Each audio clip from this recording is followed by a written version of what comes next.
अस्सलामु अलैकुम वरहमतुल्लाहि व बरकातुहा। आज हम एक अहम मसले पर गुफ्तगू करेंगे जो रमजान और लाउडस्पीकर के इस्तेमाल से संबंधित है। हाल ही में उम्मीदवारों की मार्कशीट लिस्ट योगी आदित्यनाथ का रमजान और लाउडस्पीकर पर बयान आया है, जो पूरे उम्मत के बीच चर्चा का माध्य बन गया है। रमजान एक मुबारक महीना है जिसमें मुसलमानों का सवम रखना और दुआ करना होता है। यह महीना तौबा, इबादत और तज़किया से भरा होता है। क्या इस बयान से रमजान की तहजीब को नुकसान पहुंचेगा, या यह सिर्फ एक बयान है जो हालात को और ज्यादा जटिल बना रहा है? इस्लाम हमें सलाम, सब्र और उखुवाह का पैगाम देता है, तो क्या इस बयान से यह पैगाम प्रभावित होगा? इन सवालों का जवाब जानने के लिए वीडियो के आखिर तक हमारे साथ बने रहें। हम इस पर पूरी तरह से इस्लामी नजरिए से गुफ्तगू करेंगे। अल्लाह ताला हमें सही हिदायत अता फरमाए। वीडियो को देखें और अपनी राय कमेंट में जरूर दें। जज़ाकल्लाह खैर। हर साल गाइडलाइंस जारी होती हैं, लेकिन इस बार की गाइडलाइंस कुछ खास हैं। देश के हालात को देखते हुए मुसलमानों को फूंक फूंक कर कदम रखना चाहिए। छोटी सी गलती भी पूरी मुस्लिम कम्युनिटी को निशाने पर ला सकती है, इसलिए सावधानी बरतना जरूरी है। योगी आदित्यनाथ की सरकार हर साल गाइडलाइंस जारी करती है और मुसलमान उन्हें अच्छे से फॉलो करते हैं। इस बार भी वही गाइडलाइंस आई हैं जिन्हें फॉलो करना चाहिए ताकि देश में शांति और भाईचारा बना रहे। प्रशासन इस बार हाई अलर्ट पर है और चप्पे चप्पे पर नजर रखी जाएगी। आपको यह ख्याल रखना है कि आपकी वजह से कोई गलती न हो। अफवाहों से दूर रहें और जो लोग उम्मत में फसाद फैलाने की कोशिश करेंगे उनके खिलाफ कड़ा कदम उठाया जाएगा। कुछ लोग खास तौर पर त्योहारों का इंतजार करते हैं ताकि वे अफवाहें फैला सकें और माहौल को बिगाड़ सकें, लेकिन हमें ऐसी बातों में नहीं आना है। बिना तसदीक के किसी वीडियो या खबर को न फैलाएं। इन सभी बातों का ध्यान रखना जरूरी है। दोस्तों, अगर आप नमाज पढ़ने जाते हैं तो सिर्फ नमाज की अदायगी करें, खुराफात से बचें। प्रशासन की नजर आप पर है और इससे आपको नुकसान हो सकता है। गाइडलाइंस में यह भी बताया गया है कि मस्जिदों में लगे लाउड स्पीकर्स की आवाज सरकार द्वारा तय सीमा से ज्यादा नहीं होनी चाहिए। यदि आवाज ज्यादा हुई तो कार्रवाई हो सकती है और लाउड स्पीकर भी हटाए जा सकते हैं। मस्जिदों और कमेटी वालों को इस बात का खास ध्यान रखना होगा। इसके अलावा यह गाइडलाइन भी है कि लोग मस्जिदों में ही इबादत करें, सड़कों पर नमाज न पढ़ें। इन बातों का ध्यान रखना जरूरी है ताकि किसी छोटी सी गलती की वजह से पूरी मुस्लिम कम्युनिटी को निशाना न बनाया जाए। मेरे प्यारे दोस्तों, यूं तो बहुत सारी गाइडलाइंस सामने आती हैं, लेकिन मैं आपको यह बात कहना चाहूंगा कि आमतौर पर यह देखा जाता है कि रमजान की शुरुआत होते ही अक्सर लोग इफ्तारी के बाद मार्केट में चले जाते हैं, घूमने के लिए, आवारा गर्दी करने के लिए। तो ऐसी गलती आप मत कीजिएगा, क्योंकि प्रशासन इस बार बहुत एक्टिव है, हाई अलर्ट पर है और आपकी इन हरकतों की वजह से आम उम्मत मुस्लिमा पर उंगली उठेगी कि आखिर ये मुसलमान कैसे हैं। हमें उन्हें ऐसा कोई मौका नहीं देना है जिससे देश में मुसलमानों की बेइज्जती हो। इसीलिए अगर आपसे मुसलमानों की पहचान होती है तो ऐसा किरदार पेश कीजिए जिससे यकीनन मुसलमानों की तारीफ हो, क्योंकि हम इतिहास उठाकर अगर देखें तो मुसलमानों की हर तरफ पहले तारीफें होती थीं, हर कोई इज्जत करता था। लेकिन आज के दौर में यकीनन मुसलमानों ने अपने किरदार को इतना गिरा दिया है जिसकी कोई हद नहीं। कोई ऐसा गंदा और गलीज काम नहीं है जो मुसलमान नहीं करते। चोरी से लेकर जिना तक, आवारागर्दी से लेकर बुरे काम तक, नशे तक, आज हर वह काम मुसलमान कर रहा है और यकीनन यह बहुत अफसोस का मुकाम है। रमजान का मुबारक महीना शुरू हो चुका है। रमजान का मुबारक महीना जो आता है वह यकीनन बड़ी बरकत और रहमत लेकर आता है। इसमें एक नेकी की जगह 70 नेकियां लिखी जाती हैं, तो इसे ऐसे ही मत गंवाइएगा आवारागर्दी करके। और साथ ही रोजे जरूर रखिएगा, क्योंकि रोजे रखना यकीनन फर्ज है और जिसने इसमें एक रोजा भी छोड़ दिया वह सारी जिंदगी भी उसकी जगह रोजे रखेगा तो यकीनन उसे वही फजीलत नहीं मिल पाएगी। तो इसीलिए इन चीजों का ख्याल रखिए, क्योंकि अल्लाह ताला को रोजेदार की खुशबू बहुत पसंद है और अल्लाह ताला तमाम नेकियों का बदला फरिश्तों के जरिए देगा, लेकिन रोजेदारों को उनकी नेकी का बदला खुद देगा। तो ये हमारे लिए एक बहुत बड़ी सौभाग्य की बात है और यकीनन दोस्तों, जन्नत में रोजेदारों को अल्लाह का दीदार भी होगा। तो यह खुशकिस्मती वाली बात है हम मुसलमानों के लिए। तो गाइडलाइंस भी आप फॉलो करें और हमारी वजह से किसी को परेशानी न हो, हमें ऐसा कोई काम नहीं करना है। और रमजान के मुबारक महीने की आप सभी को मेरी तरफ से बहुत बहुत मुबारक हो। मेरे प्यारे दोस्तों, हम खुशनसीब हैं कि अल्लाह ने हमें यह खूबसूरत सा महीना अता किया है, क्योंकि बहुत से ऐसे लोग थे जो यह चाहते थे कि हम यह मुबारक महीना पाएंगे तो इबादत करेंगे, लेकिन वे रमजान आने से पहले ही दुनियाए फानी को छोड़कर रुखसत हो गए, यानी उनकी मौत हो गई। यकीनन दोस्तों, उनकी आरजू ही रह गई, लेकिन अल्लाह ने हमें यह मौका अता किया है, तो हमें इसकी कदर करनी चाहिए। हमें ज्यादा से ज्यादा इबादत करनी चाहिए और अल्लाह को राजी करना चाहिए, क्योंकि अगर इस महीने में आप अल्लाह को राजी करेंगे तो अल्लाह भी जल्दी राजी हो जाएगा। हमारे नबी ने फरमाया, जो इस महीने को पाए और इसकी कदर न करे उस पर अफसोस है। मेरे प्यारे दोस्तों, तमाम महीनों का सरदार रमजान है, तो इसे यूं ही जाया मत कीजिएगा। और जो भी योगी आदित्यनाथ सरकार की तरफ से या सरकार की तरफ से जो भी गाइडलाइन सामने आई है उन पर जरूर अमल कीजिएगा, ताकि देश में अमनो अमान और भाईचारा बना रहे। मेरे प्यारे दोस्तों, इसी के साथ अब हम आपको एक और कहानी के बारे में बताएंगे, जो एक 7 साल की लड़की की है, जिसे सुनकर आपके रोंगटे खड़े हो जाएंगे और आपकी भी आंखों में आंसू आ जाएंगे। आप इस वीडियो को लाइक करें या न करें, यह आपकी मर्जी है, लेकिन इसे आखिर तक जरूर देखें। दोस्तों, सुलेमान भाई एक बड़े से बंगले में माली थे और वहां पर काम किया करते थे। एक बार वह काम पर जा रहे थे तो उनकी 7 साल की बेटी कहने लगी, बाबा, आज मेरा भी रोजा है और आज इफ्तारी में आप वहीं लेकर आएंगे जो मैं कहूंगी। सुलेमान भाई अपनी 7 साल की बेटी की आवाज सुनकर रुक गए और फिर बेचैनी से पीछे मुड़कर पहले बेटी को देखा और फिर अपनी बीवी को देखने लगे। बेटी ने कहा, मुझे इफ्तारी में बिरयानी खानी है और रायता और सलाद भी होना चाहिए और समोसे भी, पकौड़े भी और खीर भी, बस इतना ही। उस नन्ही परी ने उंगलियों के पोरों पर एक एक चीज अपने बाप को गिनवा दी, लेकिन उस गरीब बाप के पास अपनी बेटी की इस बात को पूरा करने के लिए जेब में एक सिक्का तक नहीं था। बेबसी से वह अपनी प्यारी सी बेटी का चेहरा देख रहा था, जो बाप के मुंह से यह सुनने के लिए बेताब खड़ी थी। सुलेमान भाई ने बेटी से कहा, इंशा अल्लाह मेरी जान, मगरिब की नमाज में वक्त है, पहले जौहर की नमाज पढ़ लो, इफ्तारी में अभी बहुत वक्त है। यह सुनकर उनकी बेटी नदिया खुशी के मारे उछलते हुए वहां से चली गई। सुलेमान भाई अपनी बीवी से कहने लगे, यह क्या पागलपन है, तुमने इसे रोजा क्यों रखवाया, जबकि तुम्हें पता है कि मेरे पास एक वक्त के खाने के पैसे तक नहीं हैं। कहां से लाऊं मैं इसके लिए इफ्तारी? अगर नहीं लाऊंगा तो इस बच्ची का दिल टूट जाएगा, ये नाराज हो जाएगी। यह सुनकर बीवी ने कहा, हाँ तो क्या फर्क पड़ता है उसका रोजा रखने या न रखने से, अपने से सारा दिन इस बच्ची का रोजा ही तो होता है। मालिक साहब के घर से सड़े हुए फल लेकर खा लिए तो ठीक है, नहीं तो यह पूरा दिन भूखा गुजार देती है, या फिर 10 रुपये का एक बिस्किट का पैकेट दे देती हूँ। इससे बेहतर तो मुझे यही लगा कि यह रोजा रख ले, कम से कम बार बार मुझसे खाना तो नहीं मांगेगी। यह कहकर बीवी रोने लग गई तो सुलेमान भाई कहने लगे, मैं मानता हूं, मगर मैं क्या करूं, यहां इन मालिकों की गुलामी से कहां जाएंगे। यहां काम करते हैं तो सर छुपाने को छत और एक वक्त की रोटी मिलती है, वरना बाहर किराए के घरों में जाओगी तो एक वक्त की रोटी के लिए पैसे कमाओगी या फिर घर के किराए के लिए पैसे कमाओगी। इसके बाद सुलेमान भाई ने कहा, अच्छा अब रोना बंद कर दो, छोड़ो इस पूरी दुनिया को, हमारे लिए सिर्फ और सिर्फ हमारा रब ही काफी है। जो इन लोगों को इतना माल और दौलत दे सकता है, वह परवरदिगार हमें भी 2 वक्त की रोटी दे सकता है। यह सुनकर बीवी आंसू पोंछते हुए कहने लगी, सुलेमान, आपकी यही बात मेरे दिल को सुकून पहुंचा देती है। सुलेमान भाई ने कहा, ठीक है, मैं जाता हूं और शाम को मालकिन से कुछ पैसे मांग लूंगा, अगर उन्होंने दे दिए तो अपनी गुड़िया के लिए इफ्तारी में उसकी मनपसंद चीजें ले आऊंगा। यह कहकर वह चले गए। असर की नमाज पढ़ने के बाद सुलेमान भाई सीधा अपनी मालकिन के पास आए, जो बड़ी सी एलईडी पर कोई शो देख रही थी। भाई को देखते ही मालकिन शुरू हो गई और कहने लगी, क्या सारा काम हो गया? बाकी हालत चंद दिन पहले मैंने देखी थी, बहुत बुरी थी, मगर मैं आज देखकर आई हूं कि कुछ बेहतरी नजर आई है। काम चोरी के बजाय मेहनत किया करो, नहीं तो और भी लोग हैं, मैं किसी और को रख लूंगी।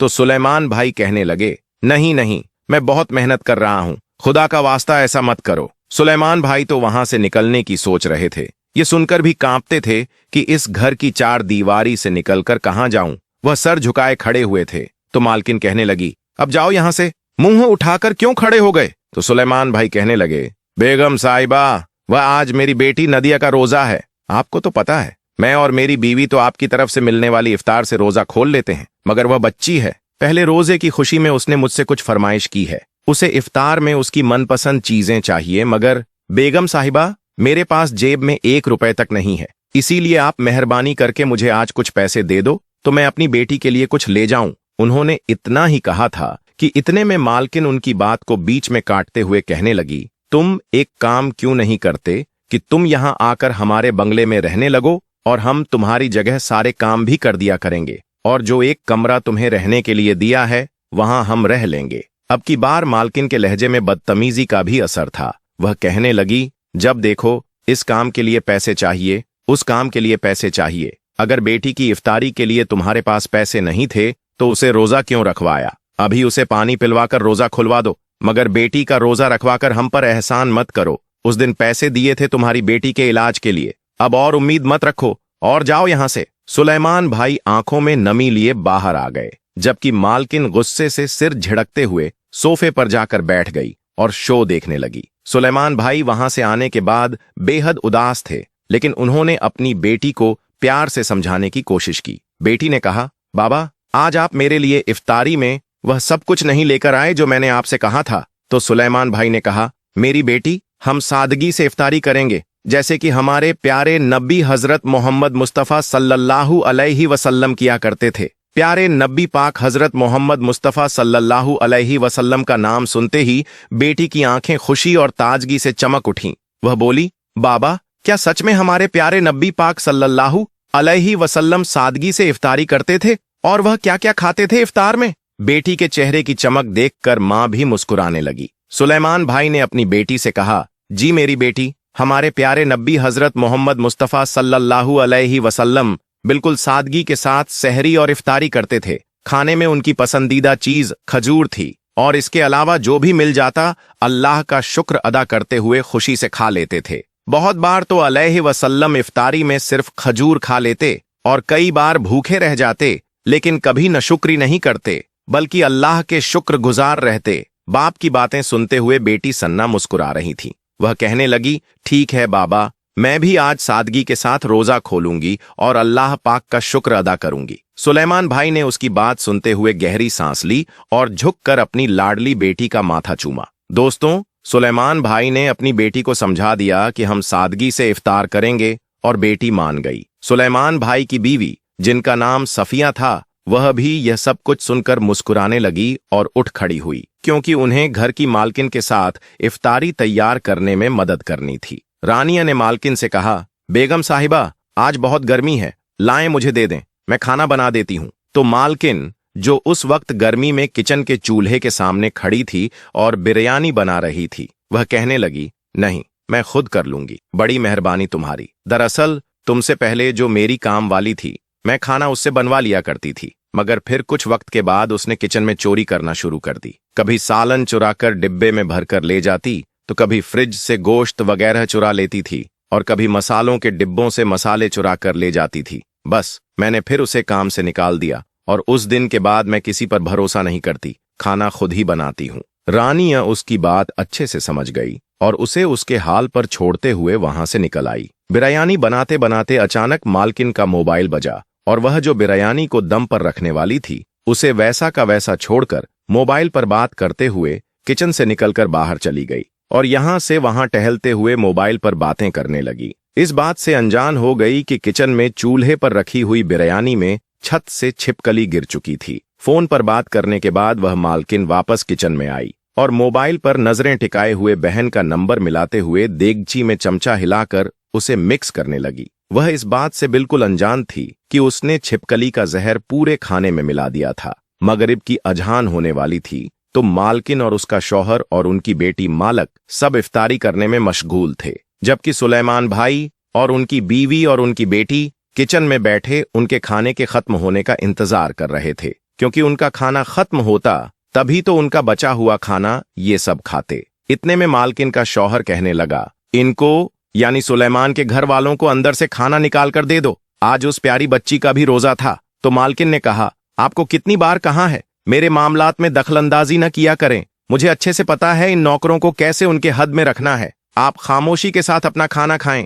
यह सुनकर उसके शौहर ने अफसोस से सर हिलाया। इतने में बेटी मालिक, जो बिरयानी खा रही थी, कहने लगी, आज तो अम्मा का सारी बिरयानी खाने का इरादा है, यह सुनकर मालकिन ने अपनी बेटी की तरफ देखा जो पूरी प्लेट खत्म कर चुकी थी। मालकिन ने कहा, रानिया, अंदर से और बिरयानी लेकर आओ, मेरी जान के लिए। मालकिन की आवाज पर रानिया ने जैसे ही देगची का ढक्कन खोला, उस बिरयानी को चम्मच से हिलाया तो उसकी आंखें यह देखकर फटी की फटी रह गईं कि देगची के अंदर एक मरी हुई छिपकली पड़ी थी। उसका ढक्कन जमीन पर फेंकते हुए वह भागती हुई बाहर आई। बाहर आकर देखा तो मालकिन की बेटी मालक अपने गले को दोनों हाथों से पकड़े हुए अम्मा को पुकार रही थी और उसके मुंह से झाग निकलने लगे। मालकिन यह देखकर अपनी बेटी से कह रही थी, मालक, मालक, मेरी बच्ची, तुम्हें क्या हो गया? तमाम नौकर अंदर जमा हो गए। रानिया ने कहा, बेगम साहिबा, बिरयानी के देगची में छिपकली मरी हुई पड़ी है। रानिया की बात सुनकर मालकिन को ऐसा महसूस हुआ जैसे उसके पैरों तले से जमीन सरक गई हो।